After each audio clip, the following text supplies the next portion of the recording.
Hi, my name is Chongo, and I'd like to welcome all of you to Anono Wellness.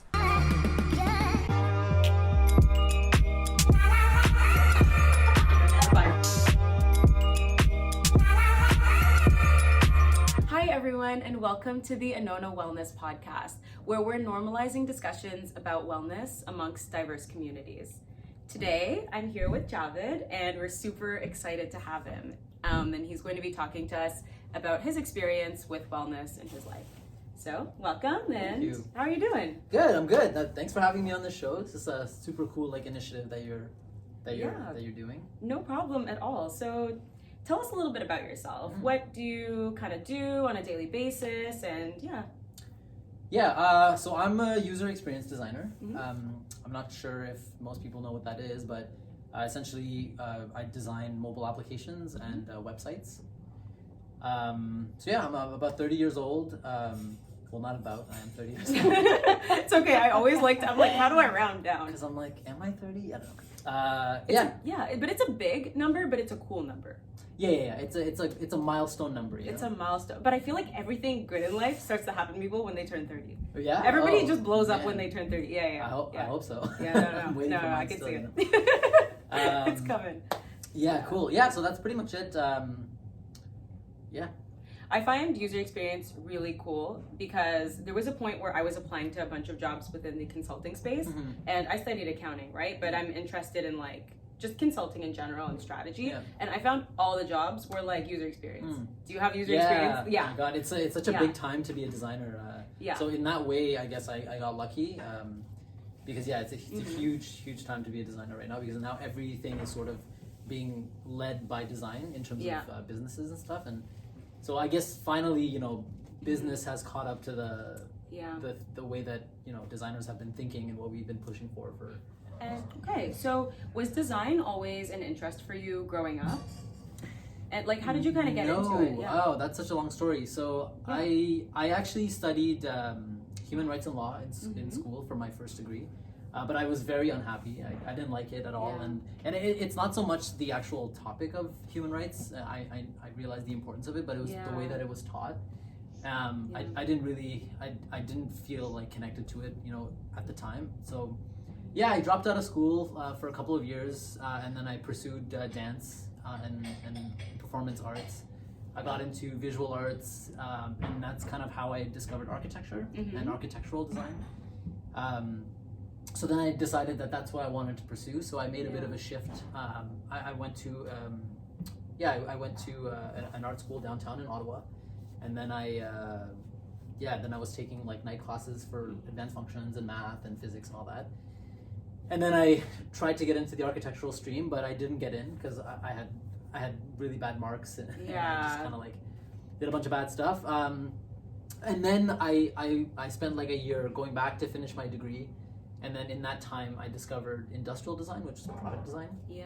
And so then I pretty much started over again, did 4 years of product design. And within that realm, I experimented with product design, furniture, graphic. And then I landed, on user experience design. And I fell in love with it. And that's what I'm doing now.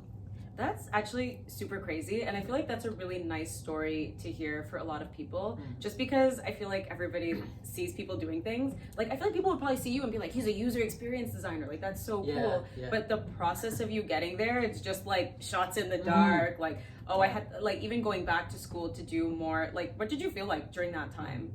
Yeah, I mean, that's the thing, I think so many people, think that everyone has things figured out, or they want to do one thing, and but really I think the people that have lived more fulfilling lives have kind of taken shots in the dark, had some faith in them and their abilities, and really just wanted to try something and see where that takes them, and I think for me it's really just about this kind of passionate pursuit of short-term interests. And that has kind of connected these really interesting dots for me, when I look back. So you've kind of talked about this, but one thing that I find very interesting is the concept of dreams and goals and aspirations.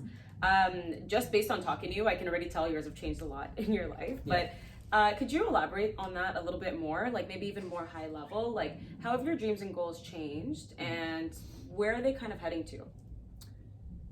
Ooh.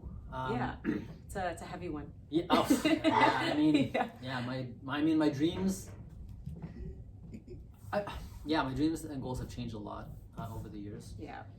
But each of these dreams or each of these goals are being informed by the last. Mm-hmm. So they kind of are all connected. Yeah. In some way all the time. But how have they changed? I think it was more high level before, where I was kind of my goal and my dream was to be a designer, to be someone that enjoys their livelihood. I knew one thing for certain was what I didn't want out of life, and I think that was enough at the time that I knew that I didn't want this. Mm-hmm. So that kind of made me aggressively pursue things that made me happy. Yeah. So that was kind of my high level goal, was to seek fulfillment out of my life and my livelihood. I knew that what I do for a living should provide me with a sense of fulfillment. Yeah. And it should also be kind of like a channel for me to be able to impact the world in some way. Yeah. So that was kind of high level, but now it's a little bit like I'm a designer and I achieved that that particular goal. Now it's more about just seeking knowledge and disseminating that knowledge and sharing knowledge. So it's a little bit more focused, but it's also insanely broad.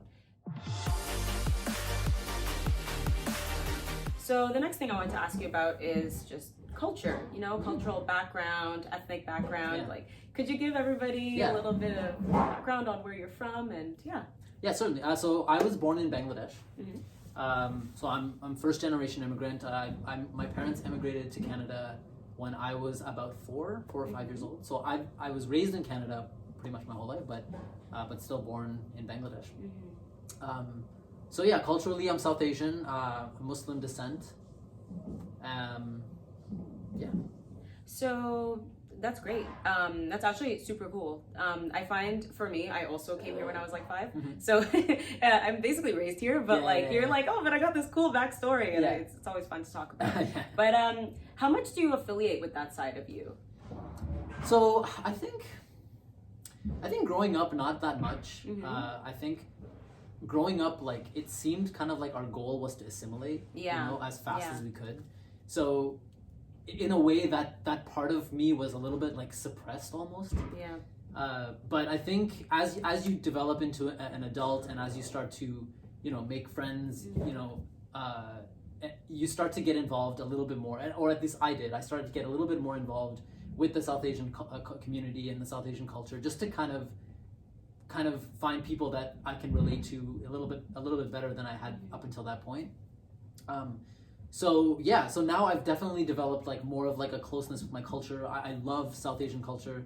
I love South Asian food and weddings and the community around it. I can be critical about the culture as well, but there's so much that I love, right? And I'm close to it now because I've opened myself up as I've gotten older to want that.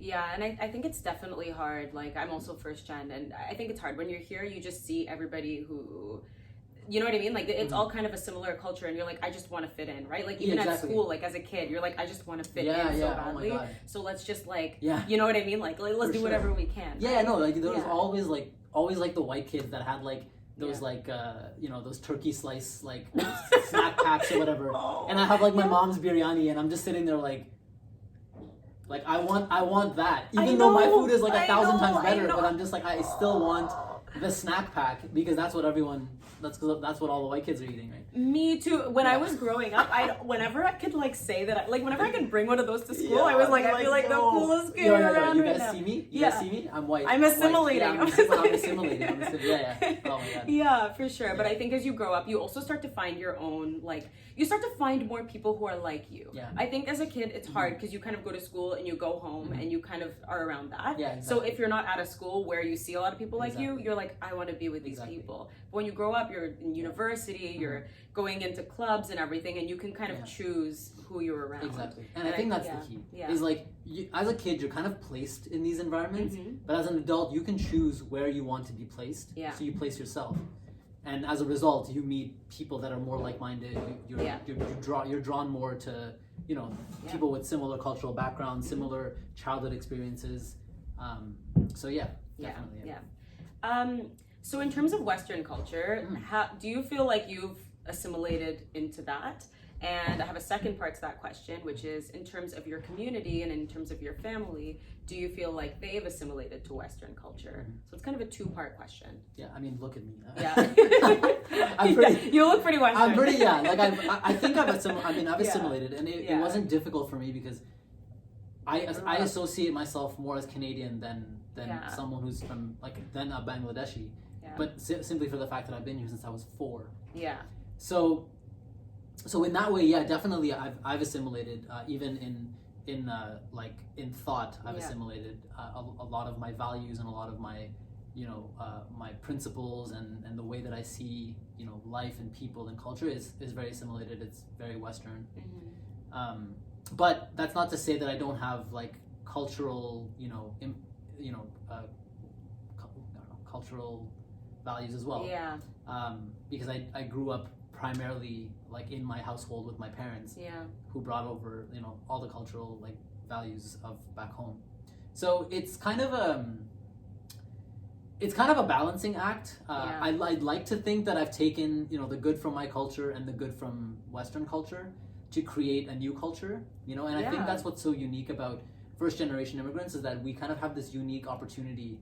It's very confusing, but we also have a unique opportunity to really see what is amazing about our cultures, our varying cultures, and what's amazing about Western culture, and kind of hybridize and create something new that I think it's pretty amazing.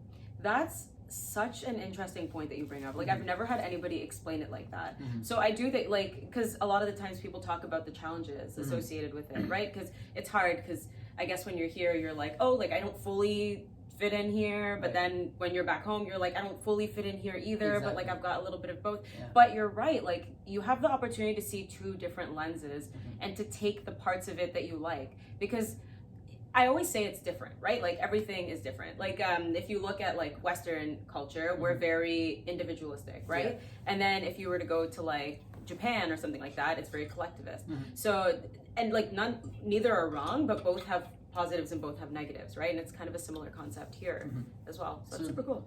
No, definitely. I mean, that's it. I think, this whole collectivist versus individualistic perspectives are very important. In understanding. Yeah. And you're right. It's really difficult actually, when you're a kid, because you don't really know where you are and what. But that struggle in the end, as you mature, it does become a thing where I actually appreciate that. I appreciate the fact that I didn't really know what I was, and now, because now I'm in a unique position where I can actually just say, you know what, I love this thing, cool. You know what, I like this as well, and let's make something. Let's make something even better. And I think it really forces you to look into who you are. I think you have to, because you're I'm just confused. So at one point you're okay, what do I like? What makes me me? And I think it's really nice. And I think I see that a lot in a lot of first generation immigrants. Yeah, for sure. Awesome. So that kind of concludes the general portion of this interview. Cool. We are going to take a quick commercial break and play a little game before we get into our wellness portion. Oh, okay, awesome. Yes. Awesome. So, hello everybody. We are back from our commercial break. Javed did very well on the Anona Wellness Scale. He got 9 out of 10. So I think we can say he's doing pretty well with his wellness right now. Sweet. So so now that we've kind of given the brief intro to what wellness is, question, what does wellness mean to you? Well, I mean, I think wellness is very holistic, right? I think people confuse wellness for just looking fit or being a certain size or being a certain shape, but it's a very holistic thing for me, at least, and it's about maintaining a balance between your mental self, your physical self, and your spiritual self. So it's very holistic. So that's why I think wellness is about variety or diversity in that way, and balance. Yeah, and I find it very interesting that you brought in the spirituality side, because that is a really important side of wellness that I find people don't always think of. No, right yeah. away, right? I mean, it's easier for humans to think in terms of physicality, right? Because we're physical beings, but certainly it's very important. Yeah, and you know what? A lot of people also think of physical wellness, right? So working out, going to the gym, like eating healthy, like which is it's all wellness, but there's a bunch of other parts associated with it that I find that we don't always. For sure. Yeah. I mean, it makes for good like videos and stuff, right? Because it's like people working out and you get motivated to do that. But definitely the spiritual aspect of it is a very, very crucial point, at least for me, in terms of what wellness means. No, I think so as well. And I think when you start to go into that, you're like, oh, like what you know what I mean? Like what is all this? And it's harder. Yeah. It's harder than lifting weights. It's much harder, The spiritual and also the mental side of it, right? Like the mental side is a really big part of wellness for me that I find I have to work on. Because physical, I'm like, like you go to the gym. Yeah, you can box that in, go for an hour, lift weights, and then leave. Yeah, but like the other sides of it, I feel like you do actively have to make that effort. Yeah, it's hard. Yeah. So do you find that wellness and wellness associated activities, so some of the ones that we talked about during the commercial break, do you find that they're typically understood in your culture and in your community? In my culture back home, you mean, in Bangladesh? Yeah. So there's kind of like different layers to this. There's the people you hang around. There's ethnic background, like so in Bangladesh, cultural background, like all of it. Yeah. I definitely back home, it's not something that's ever emphasized, and I think that was one of the major struggles I think growing up, especially as a man in this culture, that it's not it's very understated, the importance of mental health. So yeah, that part of it, I think our culture has a lot to kind of work on in that way. As a culture, with my friends and the people that I'm surrounded by, I think absolutely, the people that I'm around understand the importance of mental health. For the most part, we do all have fitness and wellness goals. I have friends that I work out with. I have friends that I'll go to yoga with. So in my day-to-day culture, definitely, I know Western society, does put at least some emphasis on mental health and wellness, and especially at this current stage in our human history, it's never been this important. Yeah, I agree. I completely agree. So I have a question for you. So you've mentioned that you do things like practice yoga and that you've also tried therapy. I find that from my experience with some of the, like even the people that are in my friend groups here, it's not always a well understood concept. And I find especially for men, like sometimes it's not something that men are always expected to do, or it can be kind of viewed in a negative way. Sure, But that's from my own experience. Have you ever found that? Or have you ever kind of observed that like in other groups that you've been part of? Oh, yeah, of course, all the time. I mean, like especially like male culture. Yeah. I mean, it's seen as, this weakness, that we're culturized that we shouldn't have, which is very problematic, and masculinity is really an interesting topic in itself. It doesn't really have like a cultural, it's not really like a verified definition of anything. It's more just like an opposition to femininity. Yeah. And so it's like, traditionally feminine characteristics could include vulnerability and tenderness and intimacy. So men are kind of just told, just do the opposite of that. Yeah. Which is like invulnerability, which is like I feel no pain and I'm not someone that experiences these emotions. And as a result, men and women, they end up going down very different like trajectories in life emotionally. Yeah. And so I mean we're seeing that like it's quantifiable, like when you look at suicide rates, 2 to 7 times higher in almost every country in the world are perpetrated by men. Homicides and domestic violence and alcohol abuse, rates of homelessness. It's all men. So yeah, definitely most of the male groups that I've seen growing up, they're not afforded to see value in therapy because they find that that's like something that makes them weak, or deeply empathizing with people is seen as again another form of weakness. Like unless it's just like anger, Yeah, exactly. their society doesn't allow them to express anything beyond that. Yeah, and it's very problematic. Yeah, and it's unfortunate, right? Like, because if you even think about it from just a really basic, like, relationships, Mhm. right? Like, a lot of the times, like, we're like, why can't you show emotion? Like, why can't you do Mhm. this? But Mhm. it's a result of all of this, right? For Like, sure. you can't expect a person to be For sure. told, don't be vulnerable, don't be vulnerable, Mhm. don't be vulnerable, and then boom, like, show me how you feel. Exactly. Oh, and it's years of like rewiring and reconditioning, and definitely women suffer from that as well every day, right? They're subject. They're on the receiving end of a lot of these domestic violence cases. Failed relationships, like the frustration of women. I'm sure when men are unable to express their feelings and emotions and are unable to be vulnerable and communicate themselves, like it's no surprise to me, at least. Yeah. So in a society that doesn't value showing emotion and doing some of these wellness activities for men, because it can be seen in a negative way, how did you kind of get to a point where you were like, you know what, I'm still gonna do it, I still think this is good for me? I mean, I think it's really just like living with the results of that and understanding what it has done to me, and I don't want to live in that world where I'm that person. So I think for me it's 100% about being someone that's living with the results of that kind of conditioning, and it's a very unhappy world. Yeah. So I don't want that. No, and I think it probably ties into the fact that you're always self-reflecting, Mhm. right? And I feel For like sure. you don't realize a lot of, like, because a lot of people wouldn't even get to a point, because when you say that, I'm like, wow, like, that's really nice, but like, I feel like a lot of people like wouldn't even Right. realize it, right? Yeah. Like, sometimes it's something that flows through you, For sure. but it's definitely sure. self-reflecting and Mhm. realizing, hey, like, Yeah. why are my relationships all going like this, or why are certain things like this happening to me? And For sure. it's realizing something has to change here. Definitely. Yeah, like that self-reflect, and that's why I'm saying that spiritual and mental part of it is so critical, is that you can lift all the weights in the world and you can be as physically aesthetic as possible, but if you're not someone that reflects on their behaviors and their motivations, their reasons for doing things, you could very easily fall into damaging behavioral patterns, and that affects people around you. We have a ripple effect with every interaction that we have with anyone and anything.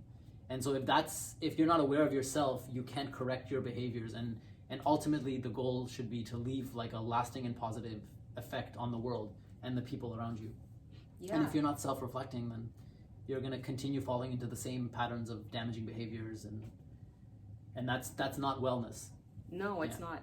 It's interesting that you bring up the ripple effect that we have, because so I'm doing my yoga teacher training right now. Cool, yeah. And awesome. and actually the first third, so the one whole third of our training was actually just self-reflection. Oh, cool. Yeah, and it was like we weren't doing any yoga poses, like none of it. It was just like looking within, a bunch of journaling, a bunch of prompts, like a bunch of self-reflection. And our trainer's reasoning for that is he's like, I don't feel comfortable with any of you going in to teach a room of people if you don't even know yourself, because the impact that you're going to leave in such a vulnerable space, it's like magnified. Oh, definitely. And I just thought about that, and I'm like, wow, this applies to like all areas of life, right? Like, if you don't know yourself, how can you then go and take care of others, or how can you then go and be around others? Oh, for sure. I think it's really important. No, for sure. And I mean, even like I'm thinking about like I think a lot about why I hated my first degree, like why I hated being in those classes and learning about human rights, because I actually apply a lot of human rights principles, and in design we design a lot for humanity. That's kind of the point. So I love that.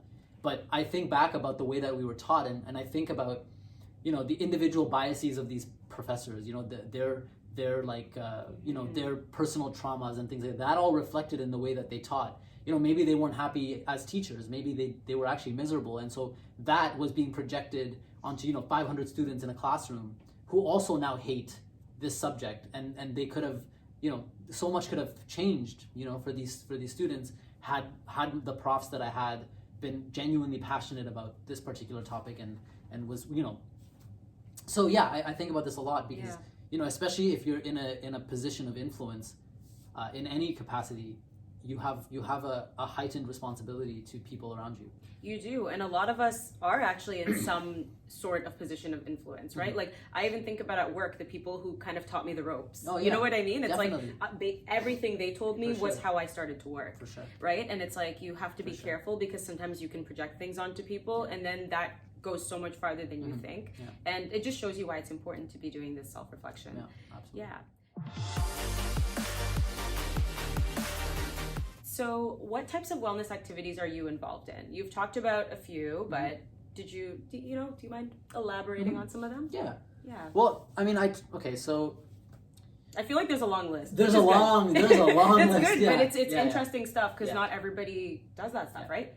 Yeah, it's a long list. I mean, I think that I think as well as doing this stuff for mental health, I'm a creative person at heart, and so I need outlets. I always need these outlets. So and it's also just practicing, any releasing any work into the world. It's always an act of courage in a way, right? So it's like you're also practicing these little acts of courage as you are writing your thoughts, or you're making art, or you're doing something. It's always this act of courage. So if you kind of approach it in that sense, it kind of makes it a little bit easier to do it, because you're like, you know what, I'm just doing this to become more courageous and whatever. So, but yeah, I journal a lot. I used to do it a lot more before, but I still do it now to this day. I mentioned before that I have problems with sleep, and so journaling and writing stuff down, it allows me to kind of take the millions of balls that are bouncing around in my brain, to kind of put them onto a paper, and then my mind is a little bit more still. Yeah. So I journal quite a bit. Meditation is something that I've tried a bunch of times, but it's something that I cannot understand. I don't fully understand yet, and I'm trying to understand it better before I can fully make it a part of my wellness routine, which I guess is something that I need to do to understand, right? So it's kind of this weird chicken or egg thing. And yeah, I mean, I work out probably 3-4 times a week, and it ranges between boxing, athletic conditioning classes, strength classes, or just being at the gym by myself and lifting weights. And mobility is a huge area that I focus on as well. How to move properly, how to build your body up holistically. So mobility is a key thing, because I'm more interested in functional body mechanics more than being able to lift a lot with my arm or whatever, So it's more about a holistic body mechanics thing for me when it comes to that. Therapy is another one. So I started going to therapy, probably it's been 6 or 7 months now. Yeah. So I've been seeing a therapist, and it's great. It's not one of those things where it's just I don't need to see a therapist because there's nothing wrong with me. And the people that say that is the people that really need it. Yeah. But it's more it's nice to just be able to talk to someone that's not in your life. It's totally removed and has no emotional, relevance to your life, and you can just say things that you don't necessarily mean, but you need to say. It's a kind of this purging, which is really, really good. And it also helps you kind of make, they kind of also help you make connections for the way that you are, and certain reasons why you do things, and your motivations, and where those things kind of stem from. So it also allows you to understand your cultural biases, your history, your traumas, your cultural baggage, whatever the case may be. It allows you to understand a lot of those better, and ultimately, understanding is the key, because we're so afraid of ourselves in certain ways, and because ultimately we're afraid of the things that we don't fully understand. And so it becomes, once you start understanding yourself better, and the ways that you tick, it allows you to be more forgiving to yourself, and that's a huge part of healing from certain things, and also just being kinder to yourself would allow you in the end to be kinder to other people. Exactly. And I find that's hard, right? you are the hardest person for yourself to forgive, like in every situation. Like I would never say the things that I say to myself to other people. Yeah, right? never. Never. And you're just sitting there like, why would I say this to myself when I would never say this to someone else? Exactly. Even like something as small, like whenever, you know how like sometimes you'll like look at yourself. I don't know, I think it's a thing with girls, like we'll look at a picture, we'll look at an outfit. I think it's the thing with guys too. Yeah, exactly. And you're like, oh, I look so bad. But then I always, something I read once is like, try to think what you would think if your friend were to do this thing, or if they looked this way, and chances are you'd be like here giving them so much praise, for sure, right? So how come you're any different, for sure, right? And you're right. I really liked the point that you brought up about therapy, about it, the connections that you can make.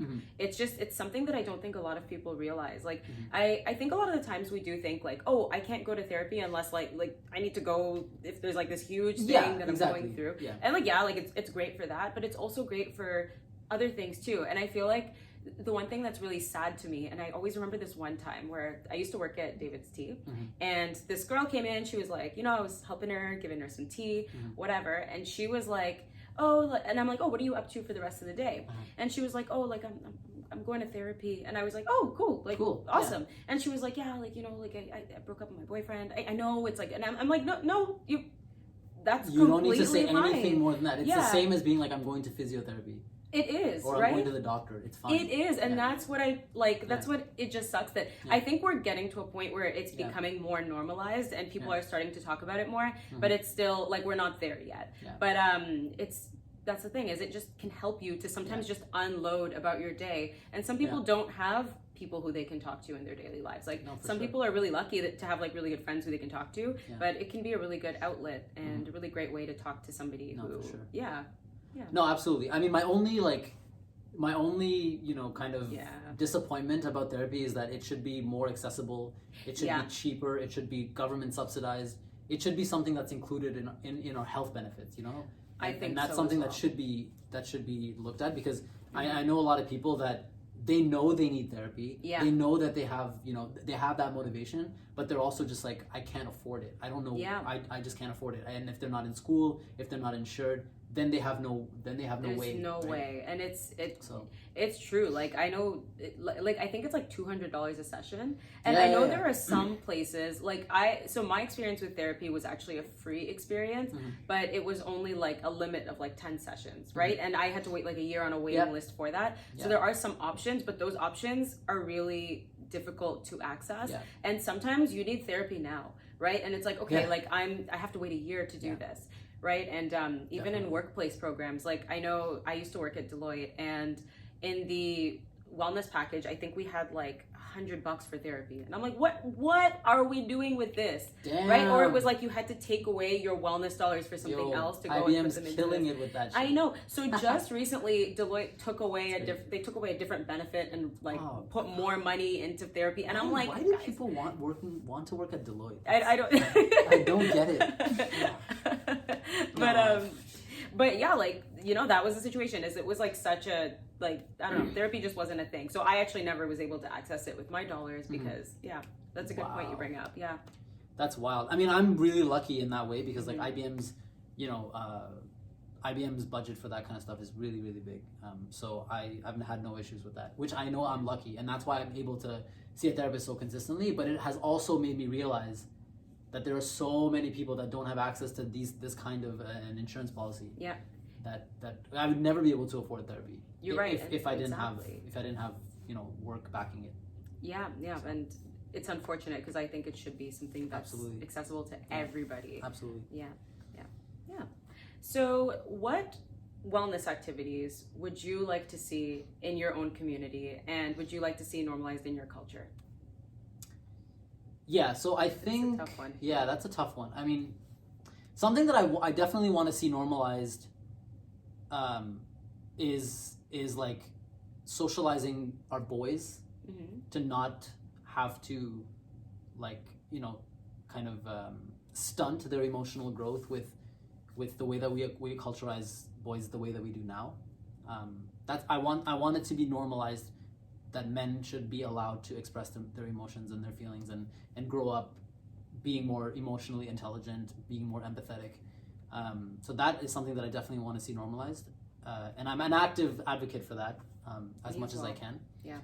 In terms of activities, yeah, I go to yoga classes pretty often, and it's all just women, Yeah. and usually just white women. Yeah. And I'm like, okay, like that's cool and that's great for white women, but it's like I want to see like a more diverse group of people. I want to see guys in there more often. I want to see, people of color. I want to see different body sizes. Like I want to see like I want to see well represented, like because I mean, this may be like off a tangent. No, of course. Yoga is something that's particularly frustrating, just because it comes from a culture that its inception is around these principles of anyone should have access to this. Anyone can do this. But in Western society, like Western culture has taken yoga and has made it this exclusive thing that only certain people have access to. Yeah. It's insanely expensive to have access to yoga in Canada. Yeah. And it's almost like entirely dominated. The industry is almost entirely dominated by Caucasian people, by white people. And it's like, you're charging me massive amounts of premium to have access to my own culture. Yeah. And that to me is very, very frustrating. I find that really frustrating. So the fact that it's this expensive, the fact that it's has been completely commoditized to such a point where I don't feel comfortable doing yoga if I don't have a Lululemon mat.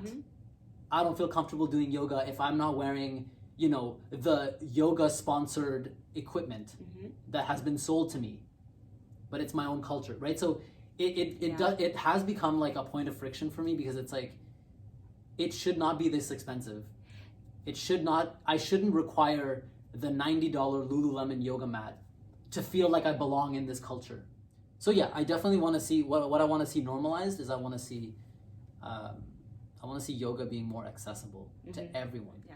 Well, anyway, that basically concludes the discussion. Awesome. Yeah, thank you so much for taking the time to talk to me about this. Of course. And to share your own experiences. Yeah, of course. And if you don't mind, we'll be ending with one closing game. Sure. Okay.